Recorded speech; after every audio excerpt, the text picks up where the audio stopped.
not to escalate. We also have a state board member from Nashua, Helen Honoro. Oh, We'll get you her number too. And Drew Klein's the chair of the state school board. thank you. You're welcome. That doesn't count for your 2 minutes. Good. I will also be timing my own 2 minutes over here on my special clock, which runs very slow. My name is Adam Marcoux. I'm president of the Nashua Teachers Union. I live at 4 Jalori Lane. Tonight, I am a dad with 2 public school children living in my house with my office there now. And in the 3 days, I can tell you that it's very different than vacation because we're at home, there's nowhere to go. What is happening to all of our teachers and staff district-wide, statewide, nationwide, is exact reason, an example why direct instruction is so important. We have spent since Sunday looking at ways to educate our students. The fact that special ed is in the situation they are in has nothing to do with our special ed staff, the directors, our teachers, our providers, our speech language pathologists, school psychologists, social work, whoever's working with those children. We are concerned about timelines and the typical rules because we are not in typical times. I don't know who to say that to other than to you. We will advocate to the state board, the National Department of Education. We have reached out to the American Federation of Teachers National because we are not the only district in trouble with this. And I say in trouble because I don't know how we're going to do it safely without our teachers and special ed staff having complete breakdowns. It's not doable. And we're not saying that because we're lazy, because we don't want to service these kids, because we don't want them to have the best education they have. I don't know how we do it. And if someone has a magic answer for us, I'm happy to have it and work with you. This is uncharted territory, so we ask everyone in the public, please be patient with us, but more importantly, be patient with your kids. They're accustomed to coming to school for 6 or 7 hours a day and working with their classmates and their teachers and the paras and having lunch in the cafeteria and going outside for recess or passing in the hallways and talking about random things when they have their ear things in. And I don't know how they talk and do that at the same time. But we are in different times. Yeah, we have people that are using Google Classroom, and we have some that would still use an overhead projector if we let them. This is not going to be easy for anyone as we transition because it's new. We don't like new things. We get used to them and we adapt and we will do our best, and people have been working their hardest. But we have teachers and staff with compromised immune systems. We have staff taking care of their families with compromised immune systems, young children. We have pregnant teachers. We have husbands whose wives are pregnant. And as Dr. Mosley said, the more exposure we have, the more we are part of this problem than not recognizing social distancing.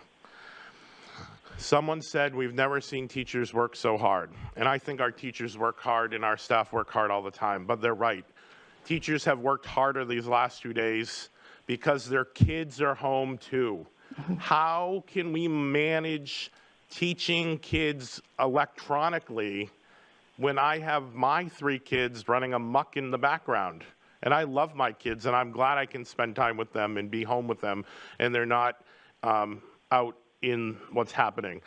But that needs to be a consideration of all of this too, because a lot of our teachers and staff work in this district because their kids are in this district and they believe in this district. And when we close the district and we still work, that can be a challenge. And no one's complaining about working.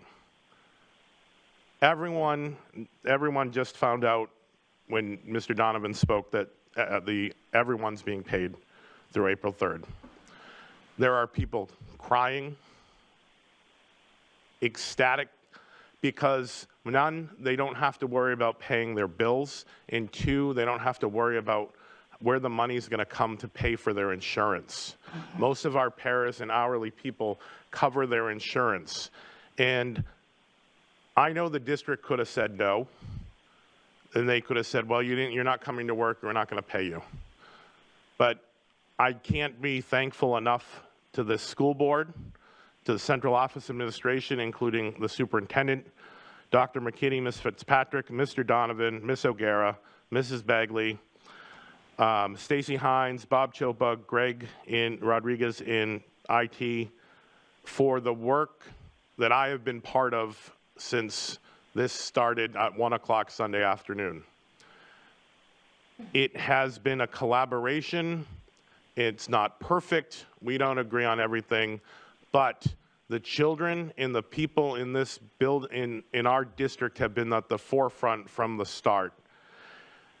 You can't forget to thank Dahlia Daigle from Food Service and all the women and men that work for her, and with Dan to get this food lunch thing pulled together the way they did. I went in on Monday and they had people making sandwiches all over the place and feeding kids. To the teachers, paras, food service workers, secretaries, and random people that said, can we come and help? To the people that have reached out, it has been an unbelievable outpouring of support from my membership, from random people in the community, and that to have the United Way pick up right where the NTU left off with helping get that food out to the schools, and to expand the way they did from Monday having 6 locations to 12 today, or 13, I think now. The volunteers, the community supporting End 68 Hours of Hunger, they just got $25,000 worth of donations in 48 hours from this community. To my executive board and my membership who's been behind me from the beginning of this has not been easy for any of us because it's out of our norm. We like routine and we like structure, and we don't have any of that. We would give everything to be back in front of our kids tomorrow morning at the 17 buildings. Mrs. Oden asked about resources. Every resource that we have found from our members, whether they're free or things we've already used, is posted on the Nashua Teachers Union webpage, nashuatu.org. It's the second link on the left. I have not vetted a single one, but Scholastic's on there, and they've dropped their paywall. Nuzella's on there, they've dropped their paywall. Most of these things, there's no paywalls. There's some great things on there. We talked about story time. My favorite part of teaching was read aloud time.